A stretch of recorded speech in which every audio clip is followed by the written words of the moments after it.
فاضل بریلوی رحمۃ اللہ علیہ فرماتے ہیں کہ قیامت میں منظر اس طرح کا ہوگا کہ نبی پاک ہمارے آگے آگے چلیں گے اور ہمیں اللہ کی رحمت کی خوشخبری سناتے جائیں گے، اور جب حضور یہ خوشخبریاں سنائیں گے تو حضور کے لبھہ مبارکہ سے پھول گریں گے اور ہم ان کو اٹھاتے جائیں گے۔ فرماتے ہیں خود تو وہ تھوڑی دیر کے لیے روئیں گے اللہ کی بارگاہ میں کہ یا اللہ انہیں معاف کر دے، خود روئیں گے لیکن ہمیں ہنسا دیں گے۔ پیش حق مجدہ شفاعت کا سناتے جائیں گے، آپ روتے جائیں گے پر ہم کو ہنساتے جائیں گے۔ اور باغ جنت میں محمد صلی اللہ تعالی علیہ وسلم، باغ جنت میں محمد مسکراتے جائیں گے، پھول رحمت کے گریں گے ہم اٹھاتے جائیں گے۔ حشر تک ڈالیں گے ہم پیدائش مولا کی دھوم، اور مثل فارس نجد کے قلعے گراتے جائیں گے۔ اور کیا ذوق بیان کیا، فرمانے لگے خاک ہو جائیں عدو جل کر مگر ہم تو رضا، دم میں جب تک دم ہے ذکر ان کا سناتے جائیں گے۔ جب تک سانسوں کی ڈوری چل رہی ہے، دم میں جب تک دم ہے ذکر ان کا سناتے جائیں گے۔ اللہ تبارک و تعالیٰ نے ہمارے محبوب کریم علیہ السلام کو دنیا میں بھیجا تو فرمایا یا ایھا الناس قد جاءکم برہان من ربکم، اے لوگو تمہارے پاس تمہارے رب کی دلیل آ گئی ہے۔ اللہ تبارک و تعالیٰ نے محبوب پاک علیہ السلام کو سراپا دلیل بنا کے بھیجا۔ باقی انبیاء کرام علیہم السلام کے پاس بھی اپنی نبوت کے دلائل کے طور پر بے شمار معجزات تھے، اور حضور کریم علیہ السلام کے تو پورے وجود کو ہی اللہ نے معجزہ بنایا ہے۔ اور نبی پاک صلی اللہ تعالیٰ علیہ وآلہ وسلم کی نبوت کی دلیلیں، حضور کے رسالت کے مستحکم دلائل جگہ جگہ آپ کو ملیں گے۔ سب سے پہلی چیز تو یہ سمجھنے والی ہے کہ نبی پاک علیہ السلام نے جس چیز کو سب سے پہلے اپنی نبوت کی دلیل کے طور پر بیان فرمایا وہ حضور کا کردار ہے، سیرت ہے، عمل ہے، حضور کا لوگوں کے ساتھ رویہ ہے۔ نبی پاک علیہ السلام کی تبلیغ کے 3 دور ہیں۔ ایک تو حضور نے اپنے قول سے تبلیغ فرمائی ہے، وہ 40 سال کی عمر سے محبوب نے اعلان فرمایا اور تبلیغ کی۔ اور ایک نبی پاک صلی اللہ تعالیٰ علیہ وسلم بالواسطہ حضور کی تبلیغ ہے جو آج تک جاری ہے۔ امت کے علماء، مشائخ، مبلغین حضور کے دین کو آگے پھیلا رہے ہیں، تو دراصل یہ بھی تبلیغ رسول پاک علیہ السلام ہی کی تبلیغ۔ اور ایک حضور کی تبلیغ کا دور ہے، حضور کی پیدائش سے لے کر ولادت مبارکہ سے لے کر حضور علیہ السلام کے اعلان نبوت تک۔ اس دوران نبی پاک نے جو تبلیغ فرمائی ہے وہ اپنے کردار سے فرمائی ہے۔ عرب کا وہ معاشرہ جو بڑا میلا کچیلا گدلا ہو چکا تھا، جس کے اندر سراسر مادہ پرستی کا زور تھا، جس کے اندر لوگ انسانوں کی خرید و فروخت کرتے تھے، جس کے اندر بیٹیوں کو زندہ دفن کر دیتے تھے، جس کے اندر جو آدمی جتنا زیادہ مضبوط ہوتا تھا اتنا زیادہ لٹیرا بن جاتا تھا، اس معاشرے کے اندر رسول کریم علیہ السلام نے 40 سال گزارے، اور اس طرح گزارے کہ جو بیگانے بھی تھے وہ بھی کہا کرتے تھے یہ صادق ہیں، یہ امین ہیں۔ اور جب حضور نے اعلان نبوت کیا تو فرمایا، یہ قرآن مجید کے لفظ ہے، فرمایا فَقَدْ لَبِثْتُ فِيكُمْ عُمَرًا مِّن قَبْلِهِ أَفَلَا تَعْقِلُونَ، میں تمہارے بیچ عمر کا ایک حصہ گزار چکا ہوں، تمہیں عقل نہیں ہے، شعور نہیں ہے۔ نبی کریم علیہ السلام نے اپنے کردار کو، اپنے عمل کو اپنی نبوت کی دلیل کے طور پر بیان فرمایا۔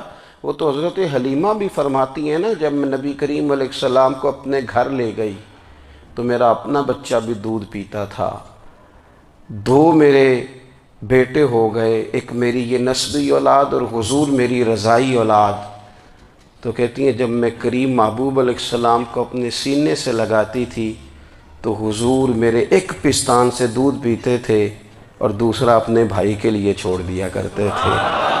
یہاں سے رسول کریم علیہ السلام نے کردار کے ذریعے تبلیغ اور پھر اعلان نبوت سے پہلے ایک تنظیم عرب کے جوانوں پر، عرب کے سرداروں پر مشتمل بنائی گئی، جس میں نبی کریم علیہ السلام نے بڑا حصہ لیا سرکار نے، اور بڑے اہم لوگوں کو شعور حضور نے عطا فرمائے۔ وہ اس جماعت کا فیصلہ تھا کہ ہم سارے جوان، سارے بڑے لوگ ملیں گے۔ یہ حضور کے اعلان نبوت سے پہلے کی بات ہے۔ ہم بڑے لوگ ملیں گے، کسی بڑے کو کسی چھوٹے پر ظلم نہیں کرنے دیں گے، کسی آدمی کو کسی غریب کا حق نہیں کھانے دیں گے۔ حضور علیہ السلام نے نا اپنے کردار سے، اپنے عمل سے، اور آپ کا جو عمل ہوتا ہے نا وہ اصل ہوتا ہے۔ ایک ہوتا ہے آپ کوئی بات کرتے ہیں اور ایک ہوتا ہے کہ آپ کوئی عمل کرتے ہیں۔ آپ جب عمل کرتے ہیں تو عمل کے ذریعے بھی لوگوں تک بات پہنچتی ہے کہ دراصل آپ کا اٹھنا بیٹھنا چلنا پھرنا کیا ہے۔ میرے رسول کریم علیہ السلام کا اٹھنا بھی ایک نبی کا، بیٹھنا بھی ایک نبی کا، بات کرنا بھی ایک نبی کا، معاملات زندگی کرنا بھی ایک نبی کا، لین دین کرنا بھی ایک نبی کا۔ ایک شخص کہتے ہیں میں نے اعلان نبوت سے پہلے حضور علیہ السلام سے کوئی چیز خریدی تھی اور میں نے عرض کیا تھا آپ یہاں تشریف رکھیں، میں پیسے لے کے آتا ہوں۔ میں 3 دن کے بعد آیا۔ دیکھو یہ بات کرنی کتنی آسان ہے، بولنی کتنی آسان ہے، پر 3 دن یہاں میرے بھائی کو کسی شخص کو 2 گھنٹے انتظار کرنا پڑ جائے تو لوگ کہتے ہیں الانتظار واشد من القتل۔ یہ تو قتل سے زیادہ تکلیف والا معاملہ ہے منتظر رہنا کسی کا۔ کہتے 3 دن کے بعد میں آیا تو میرے رسول کریم وہیں تشریف فرمایا۔ بس اتنا فرمایا یار تم نے مجھے بڑی تکلیف میں ڈال دیا، 3 دن ہو گئے یہاں رکے ہوئے۔ تو حضور نے اپنے کردار کو، اپنے عمل کو، اپنے معاملات کو سب سے پہلے اپنی نبوت کی دلیل کے طور پر پیش کیا۔ کسی نے کیا خوب کہا تھا کہ جو تیری جان کے دشمن ہیں وہ بھی کہتے ہیں، وہ جو تیری جان کے دشمن ہیں، بظاہر تو آئے ہیں نا ہجرت کی رات جان لینے، لیکن امانتیں حضور کے گھر میں رکھی ہوئی ہیں، امانتیں کاشانہ نور پہ پڑی ہیں۔ وہ جو تیری جان کے دشمن ہیں وہ بھی کہتے ہیں کہ امین تو ہے اور صداقت کی آبرو تو ہے، امین بھی تو ہے، صداقت کی آبرو تو ہے۔ تو پہلے کردار، پھر دوسری بات، اللہ تعالیٰ نے اپنے محبوب علیہ السلام کو اپنا مطلق نائب بنا کر، اپنا محبوب اعظم بنا کر، ویسے ہی سارے انسانوں کے بارے میں کہا وَإِذْ قَالَ رَبُّكَ لِلْمَلَائِكَةِ إِنِّي جَاعِلٌ فِي الْأَرْضِ خلیفہ، میں زمین میں اپنا نائب بنانے والا ہوں۔ لیکن حضور علیہ السلام تو محبوب ہے نا، حضور کی نیابت تو محبوبیت کے درجے پر فائز ہے۔ تو رسول پاک کو رب کریم نے اس طرح کا بنا کے بھیجا کہ حضرت عبداللہ ابن رواحہ رضی اللہ تعالیٰ عنہ بیان فرماتے ہیں کہ اگر حضور کوئی معجزہ نہ بھی دکھاتے، نبی کریم علیہ السلام سے کوئی اعجاز لوگ نہ بھی دیکھتے، تو محبوب کا تو چہرہ ہی اس طرح کا تھا، لوگوں نے دیکھتے جانا تھا اور کلمہ پڑھتے جانا تھا۔ لیکن باوجود اس کے میرے رسول پاک کا اعجاز یہ ہے، کمال یہ ہے کہ حضور کبھی اشارہ کر دیں تو چاند 2 ٹکڑے ہو جائے، کبھی دعا مانگ دیں تو ڈوبا ہوا سورج واپس آ جائے، کبھی محبوب گزرنے لگیں تو پتھر آپ پر سلام پڑے، کبھی حضور پہاڑ پر چڑھ جائیں تو پہاڑ وجد میں آ کر جھومنے لگیں، محبوب کا کبھی نماز پڑھاتے ارادہ بن جائے تو اللہ تعالیٰ قبلے کا رخ ہی تبدیل فرما دے۔ کیا خوبصورت سوچ ہے اور کیا نظریہ دیتے ہیں بریلی کے امام۔ فرماتے ہیں اجابت کا جوڑا عنایت کا صحرا دلہن بن کے نکلی دعائے محمد، اور اجابت نے جھک کر گلے سے لگایا، بڑی ناز سے جب دعائے محمد دیکھو خدا کی رضا چاہتے ہیں دو عالم، خدا چاہتا ہے رضائے محمد صلی اللہ تعالی علیہ وسلم۔ اور ایک مقام پہ فرماتے ہیں نائب دست قدرت پہ لاکھوں سلام، نائب دست قدرت پہ لاکھوں سلام۔ تو اللہ تعالیٰ نے نبی پاک صلی اللہ تعالی علیہ وسلم کو جو اعجاز۔ پھر ایک اور بات، حضور امی ہیں، دنیا میں آ کر محبوب نے کسی سے پڑھا ہی نہیں۔ میرے محبوب نے جتنا پڑھا ہے رب کریم سے ہی پڑھا ہے۔ الرحمن علم القرآن خلق الانسان، رحمان نے قرآن سکھایا پھر انسان بنایا۔ اللہ تبارک و تعالیٰ کی بارگاہ کرم سے حضور نے لیا۔ رسول کریم امی ہیں، یہ بھی حضور کی نبوت پر ایک بڑی دلیل۔ دیکھو ایک ہوتا ہے کوئی آدمی بچپن سے ہی کسی چیز سے شغف رکھے اور جب اس کی عمر بڑی ہو جائے تو کہتے ہیں اس کا تجربہ بڑا ہو گیا ہے، یہ پہلے کوئی شعر کہتا تھا، کوئی ادبی جملہ کہتا تھا، تو اب اس کی یہ کام کرتے کرتے عمر بڑی ہو گئی ہے تو رسوخ حاصل ہو گیا۔ 40 سال کی عمر مبارک تک نبی کریم نے ایک شعر بھی نہیں کہا۔ حضور علیہ السلام نے کبھی کوئی ایسی بات، ویسے تو حضور کی ہر بات حکمت والی، لیکن جس کو عرب کے لوگ اپنے لہجے میں شاعری یا اپنے لہجے میں ادب کہتے تھے وہ حضور نے بیان نہیں فرمایا۔ لیکن جب 40 سال کی عمر میں اعلان نبوت کیا تو پھر بڑے بڑے فصیح و بلیغ، بڑے بڑے سیانے طفیل بن عمر کہتے ہیں کہ اس شخص کو بھی میں نے دیکھا جسے بڑا ناز تھا اپنی فصاحت اور بلاغت پر، اور جب وہ حضور کے پاس آیا اور اس نے آ کے کچھ باتیں کی تو محبوب خاموشی سے سنتے رہے، اور جب وہ چپ کر گیا تو میرے کریم نے صرف سورہ فاتحہ پڑھی۔ کبھی اٹھتا تھا، کبھی بیٹھتا تھا، کبھی غور کرتا تھا، کبھی دائیں جاتا تھا، کبھی بائیں جاتا تھا، پھر کہنے لگا بتاؤ نا کلام کس کا ہے؟ فرمایا اس رب کا، اس رب کا، اس رب کا جس کا میں رسول بن کے آیا ہوں۔ نبی کریم صلی اللہ تعالی علیہ وسلم امی ہیں، لیکن حضور نے کائنات کے رازوں سے پردے ہٹا دیے، نبی کریم نے جینے کے سلیقے بتا دیے، حضور نے ہر شخص کو اس کے مقصد حیات سے آگاہ کر دیا۔ نبی کریم علیہ السلام نے وہ فلسفہ حیات بیان کیا کہ لوگوں کو صرف جینے میں ہی مزہ نہیں آیا، مرنے میں بھی مزہ آنے لگا۔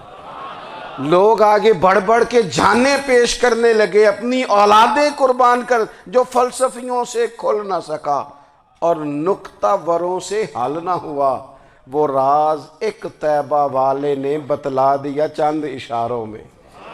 محبوب کریم امی ہیں، لیکن حضور نے اس طرح دنیا کو سکھایا، اس طرح دنیا کو پڑھایا، اس طرح حضور نے علم کے چراغ اور دیپ روشن کیے کہ قیامت تک جسے روشنی ملے گی نا اسے صرف دروازہ مصطفیٰ سے ملے گی، اسے رسول کریم علیہ السلام کے در دولت سے ملے۔ کچھ لوگوں نے کہا کہ یہ اپنے پاس سے آیات بنا کے لاتے ہیں، اپنے گھر میں بیٹھ کے دعوے کر لینا تو کوئی مشکل کام نہیں نہ ہوتا، سارے لوگ ہی کر لیتے ہیں۔ بلکہ وہ ہمارے ایک بزرگ کہا کرتے تھے خیالی پلاؤ پکائیے ٹکی ہو کدے بھی کاٹ نہ پائیے، کیونکہ کون سا پیسوں کا ڈالنا ہے، زیادہ ڈالیں آپ اور زیادہ ڈالیں۔ بہت سارے لوگ ہیں آج بھی، کچھ لبرل ہیں بیچارے، کچھ دین بیزار طبقہ ہے، وہ کہتے ہیں جناب ہمیں تو جدید باتیں بتائیں، ہمیں تو نئے اسلوب کے مطابق لے کے چلیں، ہمیں تو او بھائی سن، میرے نبی پاک علیہ السلام نے فرمایا میرا قرآن کبھی پرانا نہیں ہوگا، اسے پڑھ کے دیکھ، اس کی جدت کا حسن دیکھ، یہ تو کھلا ہوا باغ ہے، تو ایک دفعہ اس کے قریب آئے گا تو خوشبو ملے گی، دوسری دفعہ آئے گا تو اس سے زیادہ تازی ملے گی، ایک دفعہ پھل کھائے گا تو مزیدار ہوگا اور دوسرا کھائے گا ہو سکتا ہے شکل ملتی جلتی ہو لیکن ذائقہ بڑا نرالا ہوگا۔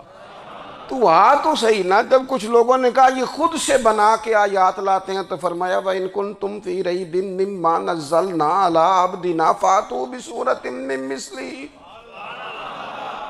اگر تمہیں کوئی شک ہے اس میں جو ہم نے اپنے بندہ خاص میں نازل کیا ہے تو تم بھی اس جیسی ایک آیت بنا کے لاؤ. اور چلو چیلنج کھلا ہی دے دیا, فرما وَادْعُوا شُهَدَاءَكُم مِّن دُونِ اللَّهِ, اللہ اور اللہ والوں کو چھوڑ دو. تفسیری ترجمہ عرض کر رہا ہوں, یعنی صحابہ کو چھوڑ دو, حضور کے ماننے والوں کو چھوڑ دو, باقی ساری دنیا کے کافر اکٹھے ہو جاؤ, ایک آیت بس قرآن جیسی لے کے آؤ, ایک آیت لے کے آؤ. ان کنتم صادقین, اگر تم سچے ہو. جوانوں سنو, کہا ایک آیت, اور یہ چیلنج آج تک قرآن مجید کا موجود ہے, آج تک. وَإِن كُنتُمْ فِي رَيْبٍ مِّمَّا نَزَّلْنَا عَلَىٰ عَبْدِنَا فَأْتُوا بِسُورَةٍ مِّن مِّثْلِهِ, تم قرآن کے مقابلے کی ایک سورت لے کے آؤ اور سارے حمایتی اکٹھے کر لو اپنے. ان کنتم صادقین, اگر تم سچے ہو. جواب تو ادھر سے آنا تھا نا, لیکن کائنات کے رب نے جواب بھی خود دیا, فرمایا فَإِن لَّمْ تَفْعَلُوا وَلَن تَفْعَلُوا, اگر تم نہ لا سکے, اور فرمایا تم لا سکتے بھی نہیں. اگر تم نہ لا سکے اور تم لا سکتے بھی, نہ خنجر اٹھے گا نہ تلوار تم سے, یہ بازو میرے آزمائے ہوئے ہیں. وَلَن تَفْعَلُوا, تم لا بھی نہیں سکتے. فَاتَّقُوا النَّارَ الَّتِي وَقُودُهَا النَّاسُ وَالْحِجَارَةُ, پھر اس آگ سے ڈر جاؤ جس کا ایندھن آدمی اور پتھر ہے. اُعِدَّتْ لِلْکَافِرِین, بنائی کافروں کے لیے, بنائی مومنوں کے لیے تو رب نے جنت بنائی ہے. اُعِدَّتْ لِلْکَافِرِین, یہ دوزخ اللہ نے کن کے لیے بنائی ہے؟ اُعِدَّتْ لِلْکَافِرِین کہتا ہے کافر کے لیے بنایا. تو اللہ تبارک و تعالیٰ نے میرے رسول پاک صلی اللہ تعالیٰ علیہ وسلم کو وہ کتاب عطا فرمائی, اور پھر حضور کی فصاحت و بلاغت, معرفت. دیکھو ایک ہوتا ہے گھنٹوں باتیں کرنا, ایک ہوتا ہے کئی والیم پر مشتمل, کئی جلدوں پر مشتمل کتب کا لکھنا, اور ایک ہوتا ہے کسی بندے کا ایک بات کرنا اور سامنے والے کی طبیعت کو اتنا جگا دینا کہ اگلی بات فوراً ہی اس کی سمجھ میں آ جائے. اور حضور نہ کسی کی انا کو نہیں جگاتے تھے. ہم بعض اوقات کسی سے خطاب کرتے ہیں, بات کرتے ہیں, تو سامنے والے کی انا کو جگا دیتے ہیں, ٹھیس پہنچاتے ہیں. وہ کہتا ہے چل پھر تگڑا ہو جا, میں بھی آیا. حضور انا نہیں جگاتے تھے, میرے نبی پاک ضمیر جگاتے تھے, تاکہ وہ شخص فیض حاصل کر سکے, اسے کچھ ملے. نبی کریم کا جو انداز تکلم ہے وہ اس طرح کا ہوتا تھا کہ انسان خود بخود کھل اٹھتا تھا کہ مطلب یہ بات ہونے کیا لگی ہے, مطلب حضور کیا فرمانے لگے. نبی کریم صلی اللہ تعالی علیہ وسلم, ایک دن محبوب کریم نے صحابہ کے بیچ حضور کی فصاحت و بلاغت دیکھے, فرمایا محبوب نے کتنا نادان ہے وہ شخص جو اپنے ماں باپ کو گالی دے. کھلی ہو گئی لوگوں کی آنکھیں, کان کھڑے ہو گئے کہ یا رسول اللہ کون ایسا بدبخت ہے جو ماں باپ کو گالی دے گا. اب جب سوالات ذہنی سطح پر پوری طور پر ابھر گئے نا, تو اب رسول کریم نے بات سمجھائی. یہ ہے فصاحت و بلاغت, تیرے آگے ہیں یوں دبے لچے فصحاء عرب کے بڑے بڑے, کوئی جان منہ میں زبان نہیں بلکہ جسم میں جان نہیں. یا رسول اللہ کون ایسا نالائق ہے جو ماں باپ کو گالی دے.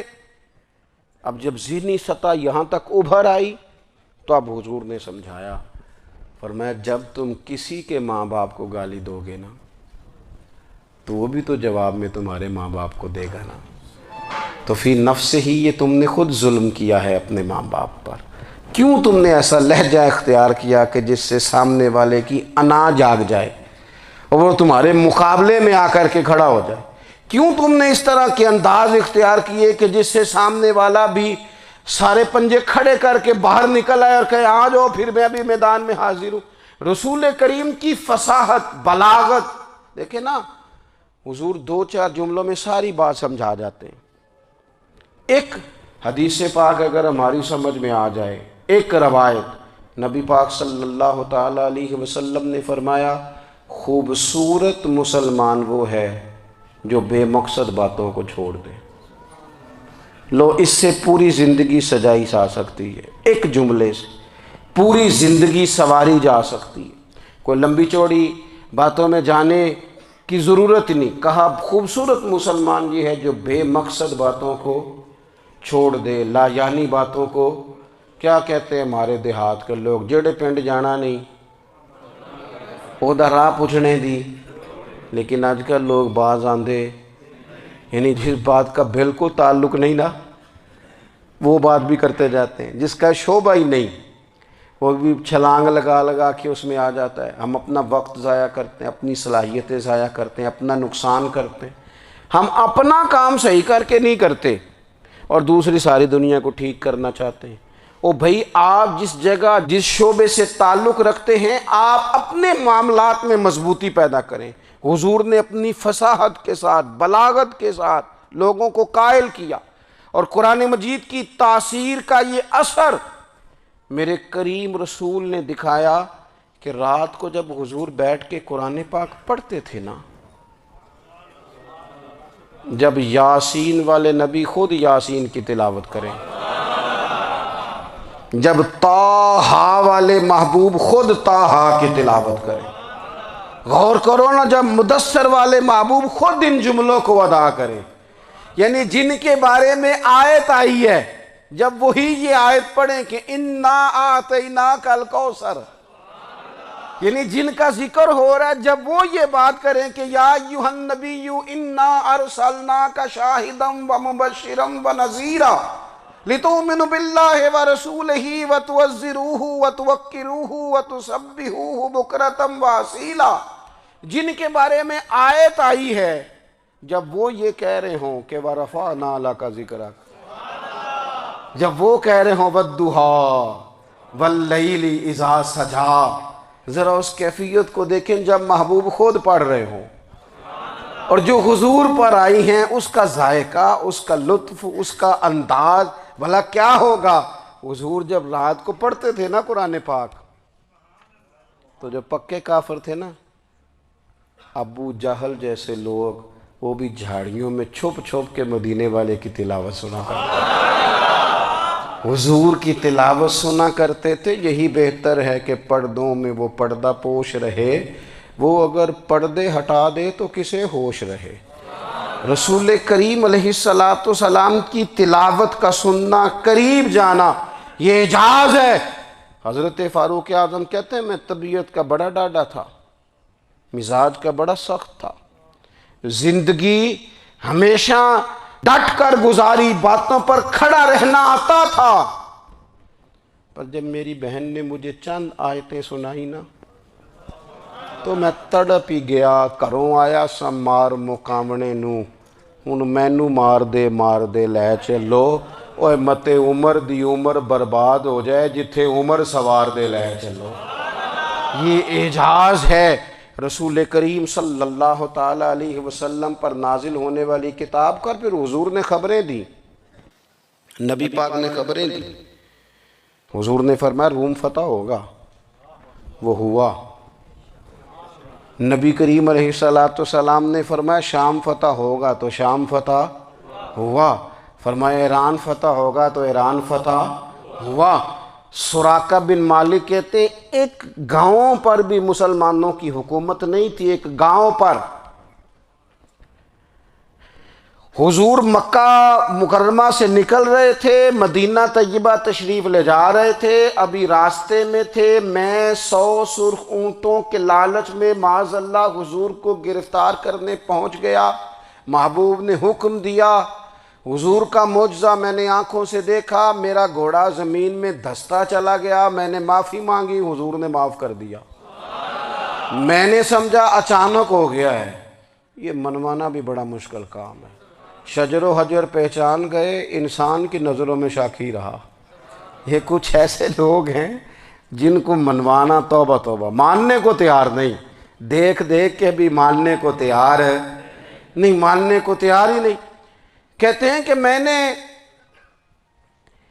پھر چاہا آگے بڑھنا تو پھر زمین کے اندر میرے گھوڑے کے پیر دھنسنے لگے، پھر معافی مانگی۔ کریم تیرے معاف کرنے کی ادا پہ بھی قربان جائیں۔ یہ نہیں فرمایا کہ تو بار بار یوں ہی کرتا ہے، فرمایا معافی مانگتا ہے، جا میں نے معاف کیا۔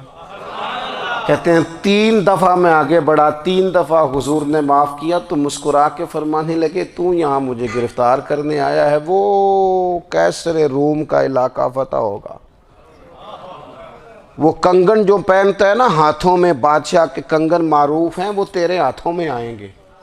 اللہ کرے آپ سمجھیں۔ یہ جو لوگ ڈری ڈری سہمی اور ہمارے بچے مایوسی کی معاذ اللہ باتیں کرتے ہیں، وہ دیکھیں حضور کس طرح کی گفتگو فرماتے ہیں۔ ابھی ایک گاؤں پر بھی اسلام کی حکومت نہیں، لیکن حضور کا خبر دینے کا انداز۔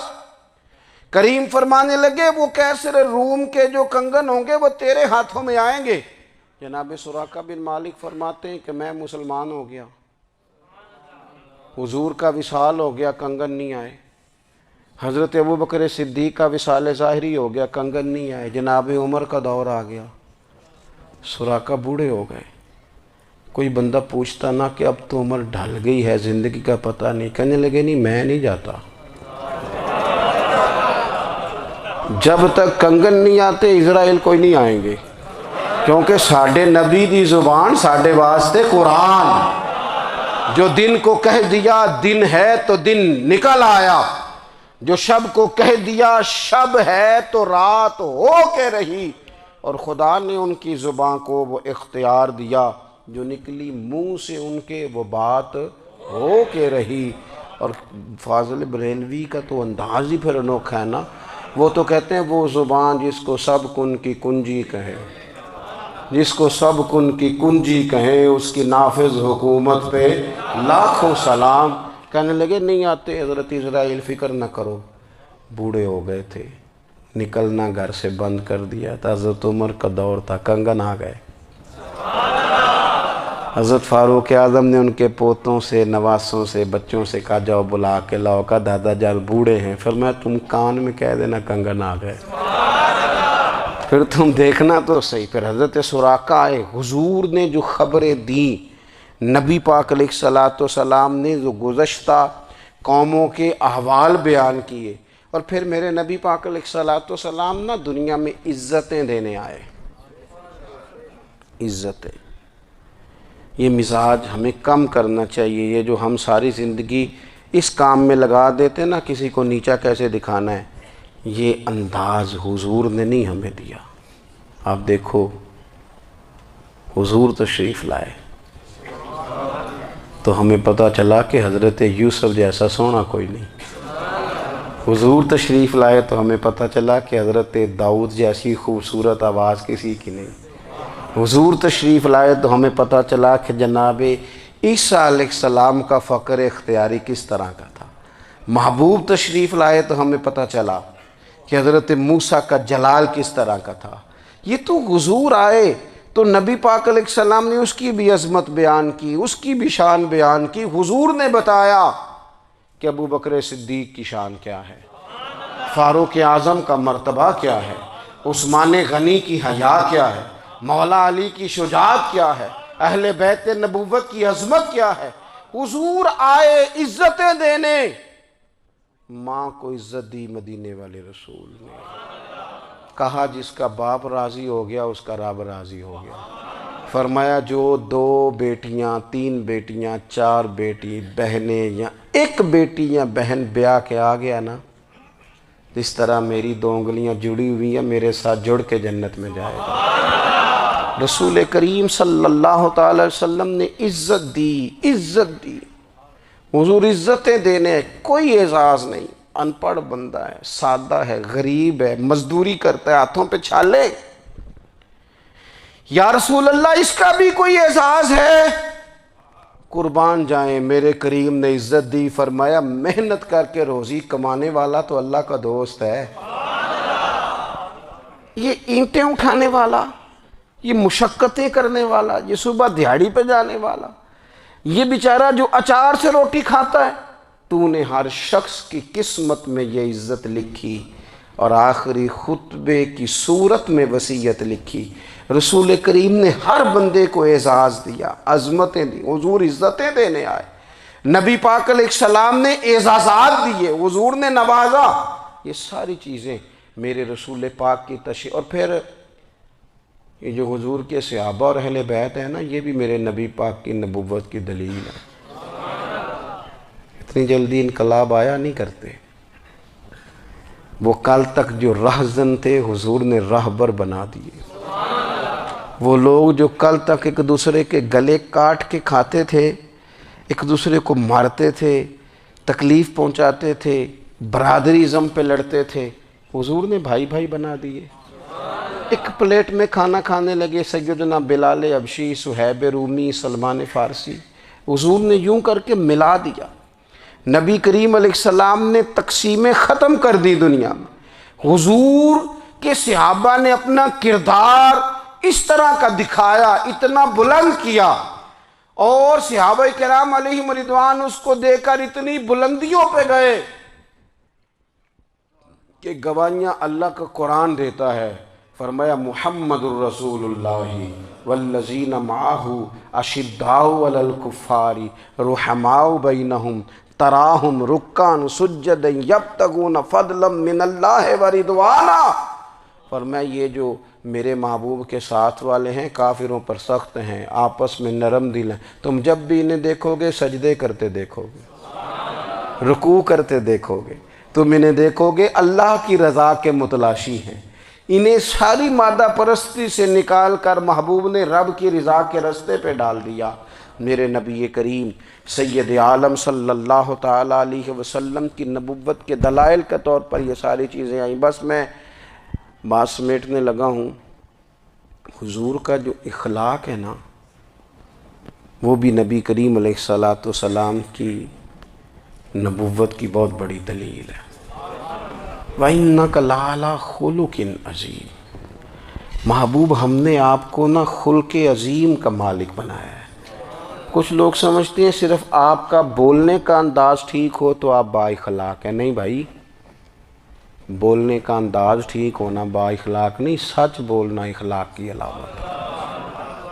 آپ کا حق بات کرنا اخلاق ہے، آپ کا صحیح گواہی دینا اخلاق ہے، آپ کا اللہ تعالیٰ کی طرف سے آزمائش آنے پر صبر کا مظاہرہ کرنا اونچا اخلاق ہے۔ رب نعمت دے تو آپ کا وجود ڈھلتا جائے شکر میں، یہ اخلاق ہے۔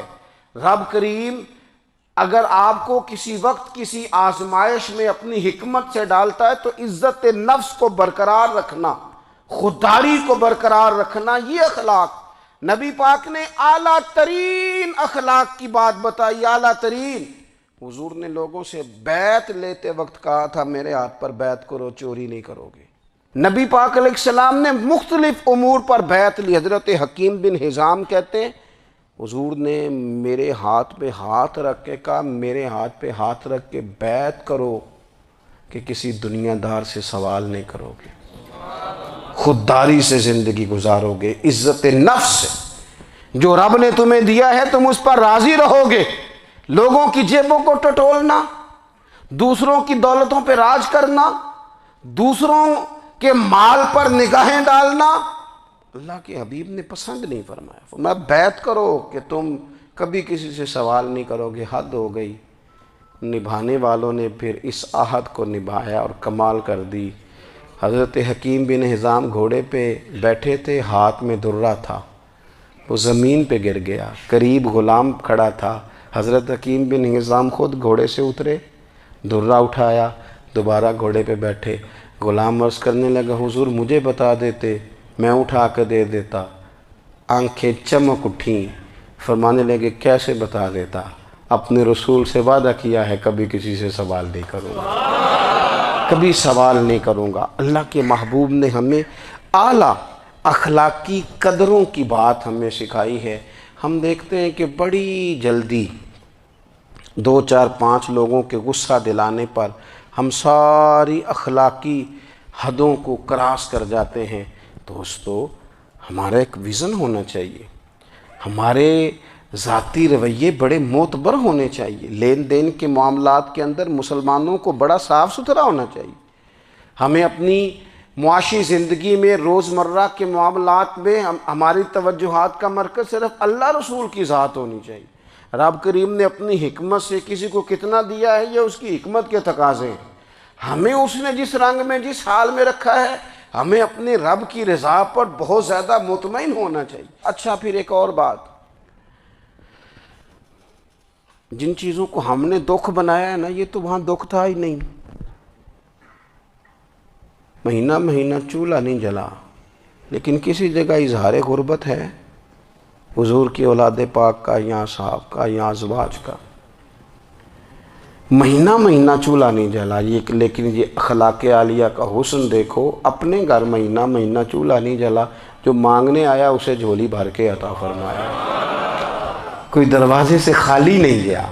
عزیز بھائی، اگر زندگی میں اخلاقی قدریں ہم اپنا لیں اور ہم تھوڑا تھوڑا کر کے اپنے آپ کو تبدیل کریں، ساری زندگی توجہ رہی کہ فلاں کیا کر رہا ہے، فلاں کیا کر رہا ہے، تھوڑا سا گردن کو جھکا کے اپنے اوپر توجہ ڈالیں، اپنے آپ کو وقت دیں، حضور کے اخلاق عالیہ کی روشنی میں، تعلیمات حسنہ کی روشنی میں ہم اپنے کردار و عمل پر تھوڑی توجہ دیں۔ اس وقت بہت بڑی تعداد میں امت مسلمہ ہے، اور ایسا نہیں ہے کہ دولت نہیں ہے، دولت سے بھی سرشار ہیں۔ ہمارے ہاں بڑے بڑے انجینئر ہیں، بڑے بڑے ڈاکٹر ہیں، لیکچرار ہیں، ہمارے پاس بڑے بڑے ہاسپٹل ہیں، بڑا کچھ ہے، لیکن کردار و عمل کے بادشاہ اپنی زندگی تقوی کی روشنی میں گزارنے والے ان لوگوں کی تعداد کم ہے۔ اگر کوئی آج بھی سارے کام نیک کرے لیکن جائیداد میں سے بیٹی کا حق رکھ جائے، تو پھر اس نے کیا میلاد منایا ہے؟ اگر آج بھی جو 2-4 لوگ بیچارے اس کے زیر دست ہیں، ملازمین ہیں، ان کے ساتھ اس کا رویہ انتہائی سخت ہو، تو اس نے کیا میلاد منایا؟ اگر آج بھی وہ برادری ازم کی بنیاد پر دوستیاں کرے اور چھوٹے بڑے کی وہ تقسیم رکھے، جسے حضور نے فرمایا کہ قبیلے تو تعارف کے لیے، ورنہ کسی عربی کو اجمی پر، گورے کو کالے پر کوئی فضیلت نہیں۔ اگر کوئی آج بھی اس برادری ازم کا قائل ہے، پھر اس نے کیا میلاد منایا؟ اگر کوئی شخص آج بھی اپنے آپ کو مادہ پرستی میں پوری طرح دھکیل چکا ہے اور رضا الہی کا مسافر نہیں بنا، تو اس نے کیا میلاد منایا؟ اپنی طبیعتوں میں روحانی تبدیلی اور وہ خاص افکار جو حضور اپنے غلاموں میں پیدا فرماتے ہیں، ان افکار کو پیدا کرنا، سوچوں کو بدلنا، سوچوں کو، نظریات کو بدلنا، اپنے روزمرہ کے معاملات کا جائزہ لینا کہ ہم کس طرح آگے بڑھ سکتے ہیں اور کس طرح ہم ایک بہترین امتی اور ایک بہترین مسلمان بن سکتے ہیں، اس پر توجہ دینا، یہ میلاد ہمیں سبق دیتا ہے۔ اللہ تعالیٰ مجھے اور آپ کو عمل کی توفیق عطا فرمائے۔ آخر دعوایا ان الحمدللہ رب